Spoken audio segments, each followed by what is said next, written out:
Economics में कल economics का डिफिनीशन हम लोग पढ़े थे।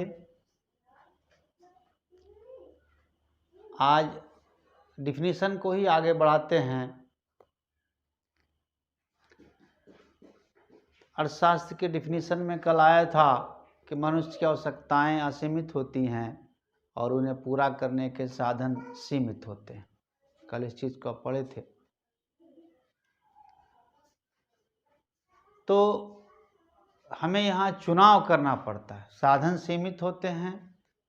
साधनों की एक महत्वपूर्ण विशेषता है कि उनका वैकल्पिक प्रयोग हो सकता है, अल्टरनेटिव यूज हो सकता है, माने एक से अधिक प्रयोग हो सकता है।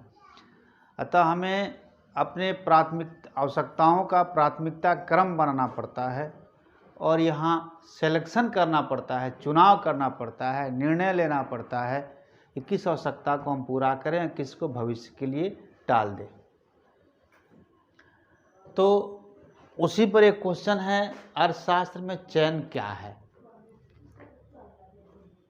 या इसको ऐसे भी कहा जाता है कि अर्थशास्त्र चयन का शास्त्र है। इकोनॉमिक्स इज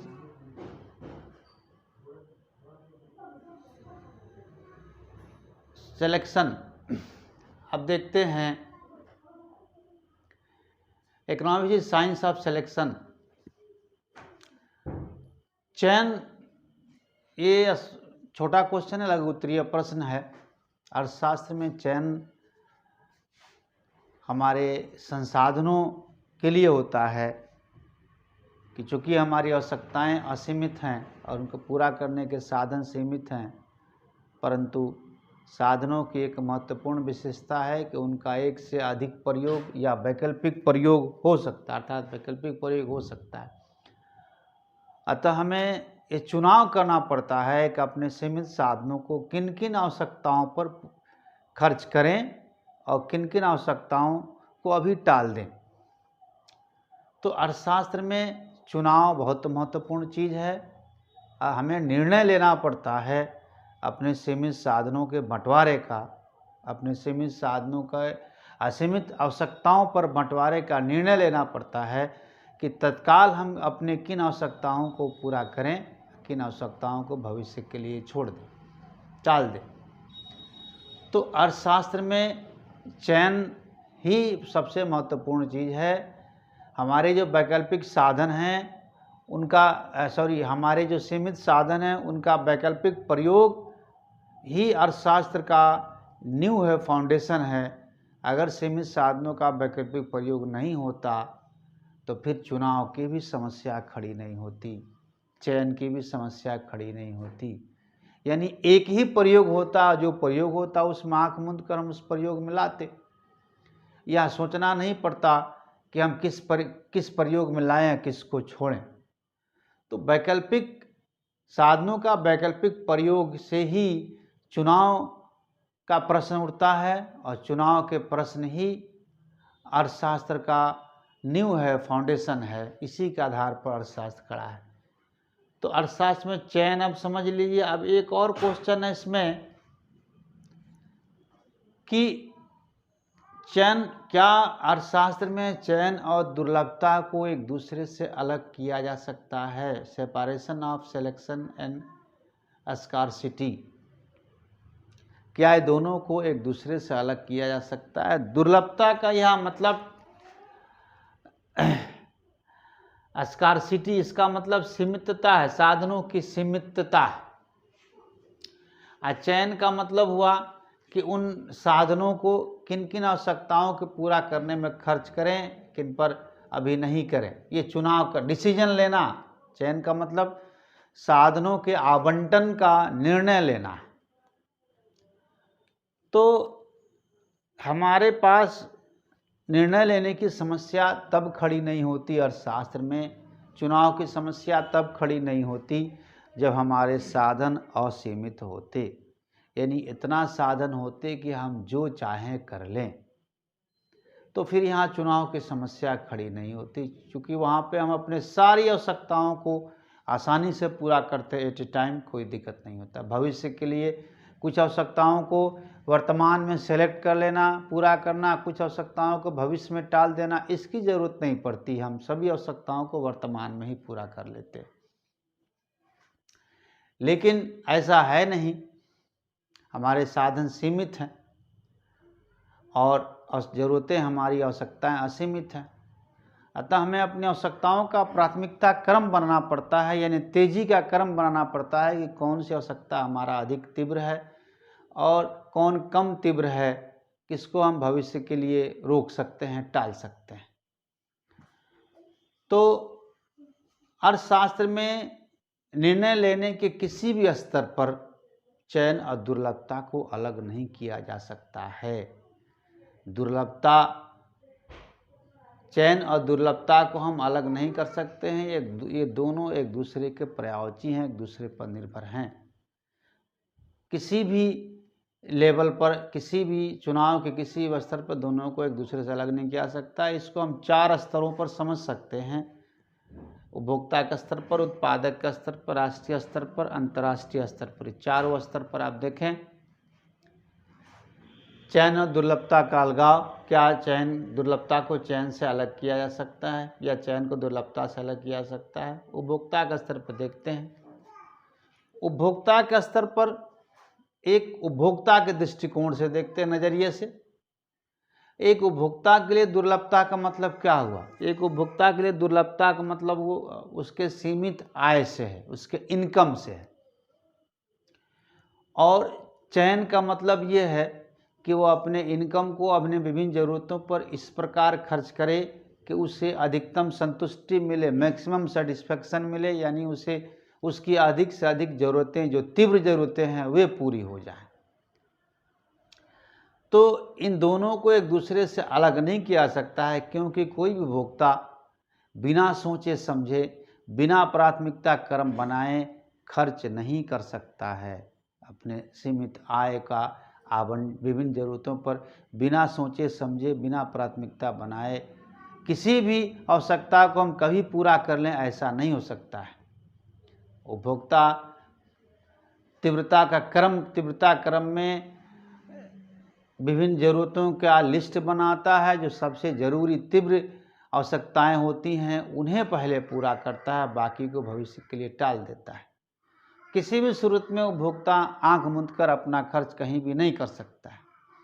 अतः हम देख रहे हैं कि उपभोक्ता के स्तर पर भी इन दोनों को, चयन और दुर्लभता को एक दूसरे से अलग नहीं किया जा सकता। अब आते हैं उत्पादक के स्तर पर, at producers level, manufacturers level. एक उत्पादक के लिए दुर्लभता का मतलब क्या है? एक उत्पादक के लिए दुर्लभता का मतलब है उत्पादन के सारे साधन, उत्पादन के विभिन्न साधन, जैसे भूमि, श्रम, पूंजी, उद्यमी, ये सब उत्पादन के साधन हुए। तो उत्पादक के लिए दुर्लभता का मतलब उत्पादन के विभिन्न साधन हुआ, और चयन का मतलब हुआ, चुनाव का मतलब हुआ इन साधनों का विभिन्न वस्तुओं और सेवाओं के उत्पादन पर इस प्रकार बंटवारा करना, आवंटन करना कि उसे अधिक से अधिक लाभ हो, उसके अधिकतम प्रॉफिट, मैक्सिमम प्रॉफिट हो, यानी प्रॉफिट को मैक्सिमाइज कर सके, वो अधिकतम कर सके, ज़्यादा से ज़्यादा बढ़ा सके। तो उत्पादक को भी यहाँ सोचना पड़ता है कि हमारे पास जो रिसोर्सेज हैं, उत्पादन के संसाधन हैं, भूमि, श्रम, पूंजी, उद्यमी, इनका हम किन किन वस्तुओं और सेवाओं पर कितना कितना उपयोग करें, किन वस्तुओं और सेवाओं का उत्पादन अभी करें, किन वस्तुओं सेवाओं का नहीं करें या फ्यूचर के लिए टालें, किनका डिमांड ज़्यादा, इसके बारे में भी उपभोक्ता को, उत्पादक को सोचना पड़ता है। सोच समझकर वो डिसीजन लेता है कि किन किन वस्तुओं का कितना कितना उत्पादन किया जाए, कब किया जाए। यानी वो भी अपना एक प्राथमिकता क्रम बनाता है, उन्हीं वस्तुओं और सेवाओं का उत्पादन वो करता है तत्काल में, जिससे उसके लाभ की संभावना अधिक होती है, यानी उसका लाभ अधिकतम होता है। तो अब हम देखते हैं कि क्या एक उत्पादक अपने रिसोर्सेज को, भूमि, श्रम, पूंजी, इन सारे रिसोर्सेज को आंख मूंद कर किसी भी वस्तु पर उत्पादन में लगा सकता है? ये कोई भी वस्तु बना सकता है? नहीं। इस वस्तु का मार्केट में डिमांड होगा, इसमें लाभ की संभावना ज़्यादा होगी, जिसमें रिस्क कम से कम होगा, उसी पर उपभोक्ता सोच समझ के लगाएगा। यानी चुनाव, यहाँ भी उससे निर्णय लेना पड़ेगा, चुनाव करना पड़ेगा कि किन किन वस्तुओं का उत्पादन करें, किन का नहीं करें, या एक से अधिक वस्तु का उत्पादन करना है तो किसका कितनी मात्रा में करें। तो यहाँ भी हम देखते हैं कि चयन और दुर्लभता को एक दूसरे से अलग नहीं किया जा सकता है। अब आते हैं राष्ट्रीय स्तर पर, नेशनल लेवल।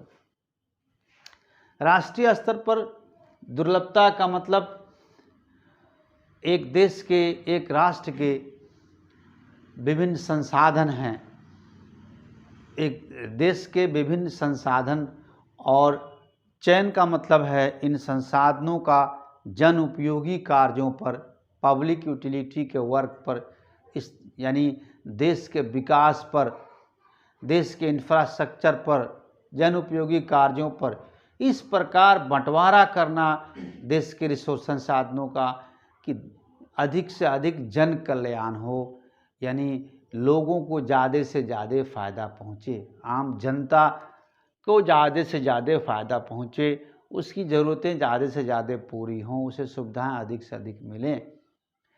तो किसी भी देश के पास जो संसाधन हैं वो सीमित होते हैं।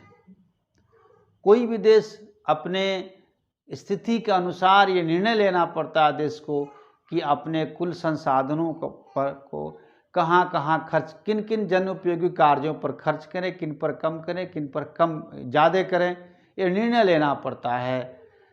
तो कोई भी देश आँख मूंद कर अपने संसाधनों को कहीं भी नहीं लगा सकता है, किसी भी कार्य में नहीं लगा सकता है। जिस कार्य से जन कल्याण नहीं हो या नुकसान ज़्यादा हो, जनता को फ़ायदा कम हो, उस पर नहीं लगाती है सरकारें। तो यहाँ भी हम देख रहे हैं कि आँख मूंद कर नहीं लगा सकती सरकारें अपने संसाधन किसी भी जन उपयोगी कार्य में, उसे भी सोचना पड़ता है, निर्णय लेना पड़ता है कि कौन ज़्यादा ज़रूरी है। तो यहाँ भी देख रहे हैं हम कि दुर्लभता और चयन को एक दूसरे से अलग नहीं किया जा सकता है। एट इंटरनेशनल लेवल, अंतर्राष्ट्रीय स्तर पर दुर्लभता का मतलब है विभिन्न देशों के संसाधन, किसी एक देश का नहीं, विभिन्न देशों के, दुनिया के लगभग सभी देशों के जो रिसोर्सेज मौजूद हैं वो। और चयन का मतलब क्या है? चयन का मतलब है इंटरनेशनल लेवल पर किन वस्तुओं और सेवाओं का उत्पादन करने का निर्णय लेने से है। अंतर्राष्ट्रीय स्तर पर वस्तुओं और सेवाओं के खरीद बिक्री के निर्णय लेने से है, जिससे अंतर्राष्ट्रीय व्यापार से ज़्यादा फ़ायदा हो, इंटरनेशनल ट्रेड से मैक्सिमम प्रॉफिट हो या प्रॉफिट को मैक्सिमाइज किया जा सके। या चयन का मतलब ये हुआ। तो दुनिया का हर देश अपने इंटरनेशनल ट्रेड को इस तरह से एडजस्ट करता है कि उसे अधिक से अधिक फ़ायदा हो, उसके एक्सपोर्ट ज़्यादा हो, इंपोर्ट कम हो, उसके पास इंटरनेशनल करेंसी का भंडार ज़्यादा से ज़्यादा होने पाए, ताकि उसका देश का डेवलपमेंट हो, विकास हो। तो ऐसा नहीं है कि कोई भी देश अंतर्राष्ट्रीय लेवल पर किसी भी वस्तु या सेवा का कारोबार आंख मूंद कर करने लगे। वो भी अपने ज़रूरत के अनुसार, अपने फ़ायदे नुकसान को देखते हुए ही डिसीजन लेती है कोई भी देश कि हमें किन वस्तुओं और सेवाओं का इंटरनेशनल स्तर पर, फॉरेन लेवल पर ट्रेड करना है। तो यहाँ अंतर्राष्ट्रीय संसाधन हो गए, दुर्लभता का मतलब, चुनाव का मतलब हो गया इन संसाधनों का अंतर्राष्ट्रीय व्यापार पर इस प्रकार प्रयोग करना कि अधिक से अधिक लाभ हो सके। तो यहाँ भी हम देख रहे हैं कि कोई भी देश अंतर्राष्ट्रीय व्यापार पर अपने संसाधनों का आंख मूंद कर, बिना सोचे समझे, बिना प्राथमिकता क्रम बनाए संसाधनों का आवंटन नहीं करती है। यानी यहाँ भी देख रहे हैं चयन और दुर्लभता को एक दूसरे से अलग नहीं किया जा सकता है। तो इस 4 बिंदुओं से स्पष्ट होता है कि निर्णय लेने के किसी भी स्तर पर हम दुर्लभता और चयन को एक दूसरे से अलग नहीं कर सकते हैं। ये दोनों एक दूसरे से जुड़े हुए हैं। संसाधनों की दुर्लभता और उनका वैकल्पिक प्रयोग, यही विभिन्न आर्थिक समस्याओं का आधार है, बल्कि पूरे अर्थशास्त्र का बेस है, फाउंडेशन है। संसाधनों की दुर्लभता और उसका वैकल्पिक प्रयोग। यदि संसाधन दुर्लभ होते हुए भी उनका वैकल्पिक प्रयोग नहीं होता तो भी आर्थिक समस्याएं उत्पन्न नहीं होती, या संसाधन भी असीमित होता तो भी आर्थिक समस्याएं उत्पन्न नहीं होती। तो चुनाव की समस्या, दुर्लभता ही चुनाव की समस्या पैदा करती है। संसाधनों की दुर्लभता और उनका वैकल्पिक प्रयोग ही ये डिसीजन लेने को मजबूर करती है किसी भी उपभोक्ता को, किसी भी उत्पादक को, किसी भी देश को या दुनिया के विभिन्न देशों को अंतर्राष्ट्रीय स्तर पर ये निर्णय लेने के लिए मजबूर करती हैं कि अपने संसाधनों का किस प्रकार बंटवारा विभिन्न आवश्यकताओं पर किया जाए। अतः ये इतने डिस्कशन से ये स्पष्ट होता है कि चयन और दुर्लभता को एक दूसरे से अलग निर्णय लेने के किसी भी स्तर पर नहीं किया जा सकता, एक दूसरे से अलग नहीं किया जा सकता है। अगला क्वेश्चन पर आते हैं हम लोग। इकोनॉमिक एक्टिविटी, आर्थिक क्रियाएं क्या हैं? तो इसका डिफिनीशन है उन सभी वस्तुओं का उत्पादन, उपभोग, निवेश जिनसे जो जन उपयोगी होती हैं, यानी जिनमें उपयोगिता का गुण होता है, जो दुर्लभ होते हैं और जिनका विनिमय किया जा सकता है। फिर से सुनिए इस डिफिनीशन को। उन सभी वस्तुओं और सेवाओं का उत्पादन, उपभोग, निवेश, प्रोडक्शन, कंजम्पशन, इन्वेस्टमेंट जिनसे उपयोगिता का सृजन होता है, जो दुर्लभ होते हैं और जिनका विनिमय किया जा सकता है। इन तीनों तत्वों को हम समझते हैं। उपयोगिता का सृजन होने का मतलब ये है कि जिनसे कोई हमारी आपकी कोई ना कोई ज़रूरत, कोई ना कोई आवश्यकता पूरी होती है। उपयोगिता का मतलब यही हुआ, किसी भी वस्तु में मनुष्य की ज़रूरतों को पूरी करने की जो क्षमता होती है उसी को उपयोगिता कहा जाता है। तो किसी भी वस्तु या सेवा का उत्पादन, उपभोग, निवेश हम करें जिससे जो जन उपयोगी हो, यानी उपयोगिता का सृजन हो, जिससे जो दुर्लभ हो मतलब सीमित हो, और जिनका विनिमय किया जा सकता है, यानी जिनकी खरीद बिक्री, मुद्रा से खरीद बिक्री की जा सकती है, उसे ही हम आर्थिक क्रिया कहते हैं। फिर से सुन लीजिए इस डिफिनीशन को। उन सभी वस्तुओं और सेवाओं का उत्पादन, उपभोग तथा निवेश जो उपयोगी होते हैं, यानी जिनमें उपयोगिता होती है, जो दुर्लभ होते हैं, जिनका विनिमय यानी खरीद बिक्री की जा सकती है, उसे हम लोग आर्थिक क्रियाएं कहते हैं। अब आते हैं कि आर्थिक क्रियाएं होती कितनी प्रकार की हैं। इसको हम लोग अर्थशास्त्र का विषय वस्तु भी कह सकते हैं और आर्थिक क्रियाओं के प्रकार भी कह सकते हैं। काइंड्स ऑफ इकोनॉमिक एक्टिविटीज भी कहते हैं, सब्जेक्ट मैटर भी कहा जाता है इकोनॉमिक्स का। तो इकोनॉमिक्स के सब्जेक्ट मैटर में, अर्थशास्त्र के विषय वस्तु में 4 टॉपिक हैं: प्रोडक्शन, कंजम्पशन, इन्वेस्टमेंट, एक्सचेंज। इन चारों को आप ध्यान से सुनिए और समझिए। उत्पादन, अर्थशास्त्र की विषय वस्तु में पहला तत्व है उत्पादन, प्रोडक्शन। इसका मतलब संक्षिप्त रूप में देखें तो संक्षिप्त अर्थ इसका होता है वस्तुओं और सेवाओं का निर्माण, manufacturing of product, manufacturing of goods. लेकिन ये डिफिनीशन बहुत ही नैरो है, संक्षिप्त है। इसका विस्तृत डिफिनीशन भी है यहाँ पे। और अर्थशास्त्र में उत्पादन का जो अर्थ है, विस्तृत अर्थ, वो फिजिक्स से मिलता जुलता है। फिजिक्स में आप सुनते होंगे कि पदार्थ का न तो निर्माण किया जा सकता है, न ही उन्हें नष्ट किया जा सकता है, बल्कि सिर्फ उनका स्वरूप बदला जा सकता है। उनका स्वरूप बदला जा सकता है, उनका क्रिएशन यानी निर्माण नहीं किया जा सकता, उन्हें ख़त्म भी नहीं किया जा सकता, उनका स्वरूप बदला जाता है। तो यहाँ भी विस्तृत अर्थों में देखें तो प्रोडक्शन का लगभग यही मीनिंग है। यानी विस्तृत अर्थों में उत्पादन का अर्थ वस्तुओं और सेवाओं का निर्माण करना ना होकर वस्तुओं और सेवाओं में उपयोगिता का सृजन करके उन्हें उनका स्वरूप बदलना, वस्तुओं और सेवाओं में उपयोगिता का सृजन करके उनका स्वरूप बदलना ही उत्पादन कहलाता है। जैसे हम लकड़ी चीरकर उससे फर्नीचर बनाते हैं, यहाँ स्वरूप बदला लकड़ी का। कपड़ा काटकर हम शर्ट और पैंट सिलते हैं, यहाँ भी कपड़े का स्वरूप बदला।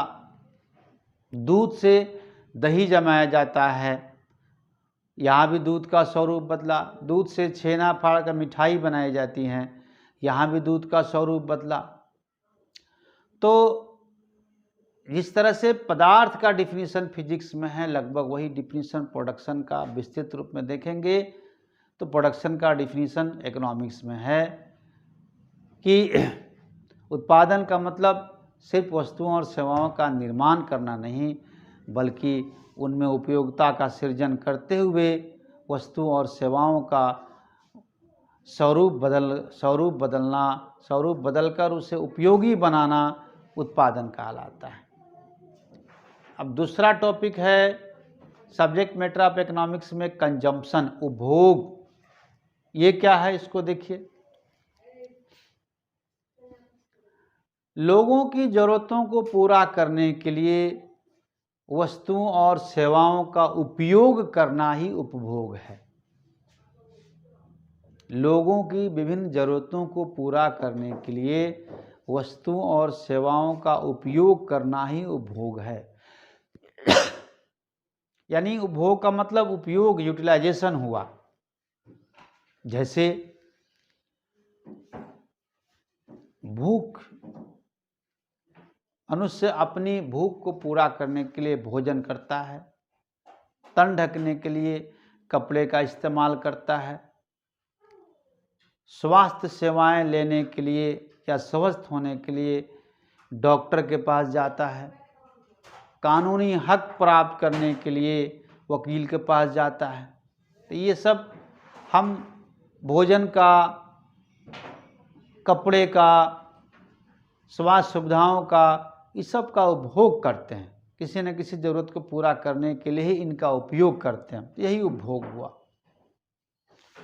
तीसरा विषय वस्तु है, सब्जेक्ट मैटर है इन्वेस्टमेंट, निवेश। यहाँ निवेश का मतलब पूंजीगत पदार्थों में निवेश है, कैपिटल गुड्स में इन्वेस्टमेंट है। हम जो प्रोडक्शन करते हैं, वस्तुओं और सेवाओं का स्वरूप बदलते हैं, ट्रांसफॉर्मेशन करते हैं, उसी के लिए इन्वेस्टमेंट होता है। उसके लिए हमें नए नए प्लांट और मशीन खरीदने पड़ते हैं या उनका मैन्युफैक्चरिंग करना पड़ता है, टेक्नोलॉजी खरीदने पड़ते हैं, बिल्डिंग बनवाने होते हैं, रोड बनवाने होते हैं, पुल बनवाने होते हैं, और इंफ्रास्ट्रक्चर के, इस तरह से इंफ्रास्ट्रक्चर के जितने काम हैं, इलेक्ट्रिसिटी का इंस्टॉलेशन, ये सारे इंफ्रास्ट्रक्चर वाले काम करने पड़ते हैं। शेयर्स में इन्वेस्टमेंट करना, नए नए इंडस्ट्री को इस्टेब्लिश करना, नए नए उद्योग धंधों का स्थापित करना, ये सब इन्वेस्टमेंट है। इसी के जरिए प्रोडक्शन होगा, वस्तुओं और सेवाओं का प्रोडक्शन होगा। बिना इन्वेस्टमेंट के प्रोडक्शन नहीं हो सकता है। तो यहाँ निवेश का मतलब पूंजीगत वस्तुओं में निवेश है, कैपिटल गुड्स में इन्वेस्टमेंट है, प्लांट एंड मशीनरी का परचेज करना या उनका मैन्युफैक्चरिंग करने के लिए इंडस्ट्री इस्टेब्लिश करना, वस्तुओं का उत्पादन करने के लिए इंडस्ट्री इस्टेब्लिश करना, रोड बनवाना, बिल्डिंग बनवाना, नहरें बनवाना, पुल बनवाना। या इन्वेस्टमेंट से मतलब केवल इंडस्ट्रियल इन्वेस्टमेंट ही नहीं है, एग्रीकल्चर इन्वेस्टमेंट भी इसमें आता है।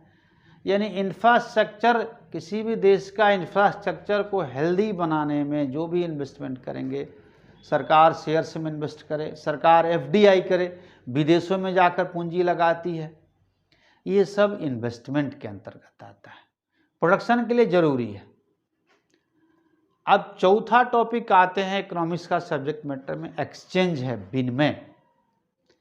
इसका मतलब होता है मुद्रा से, रुपया पैसा से वस्तुओं, सेवाओं और उत्पादन के साधनों की खरीद बिक्री करना। वस्तुओं एवं सेवाओं तथा उत्पादन के साधनों की मुद्रा से क्रय विक्रय, खरीद बिक्री ही एक्सचेंज या विनिमय कहलाता है। इसे हम लोग कीमत निर्धारण भी कहते हैं, प्राइस डिटर्मिनेशन भी कहा जाता है। एक्सचेंज को प्राइस डिटर्मिनेशन भी कहा जाता है। इसमें दो तरह के कीमत निर्धारण होते हैं। पहला कमोडिटी प्राइस डिटर्मिनेशन, वस्तु कीमत निर्धारण। इसमें वस्तुओं और सेवाओं का कीमत निर्धारण होता है। अर्थशास्त्र में consumers behaviour, demand analysis, supply, ये सारी चीज़ों का अध्ययन इसी के अंतर्गत किया जाता है।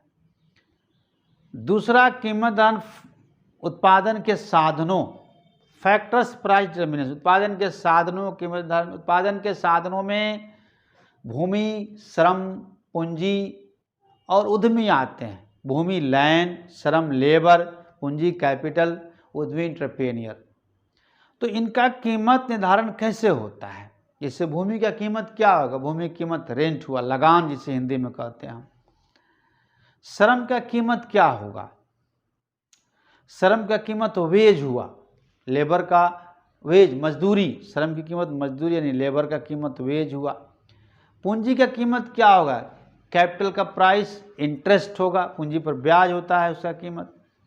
और उद्यमी का कीमत क्या होगा? उद्यमी जो अपना समय दे रहा है, श्रम कर रहा है उद्योग में, उसका कीमत प्रॉफिट होगा। कोई भी उद्यमी प्रॉफिट के लिए ही काम करता है।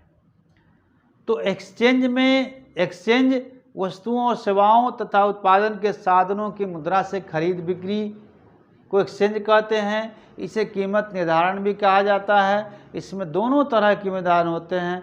वस्तु कीमत का भी निर्धारण होता है और उत्पादन के साधनों जैसे लैंड, आपको लेबर, कैपिटल, एंटरप्रेन्योर, इनका भी प्राइस डिटर्मिनेशन किया जाता है। अब हम लोग एंटरप्रेन्योरशिप देखेंगे।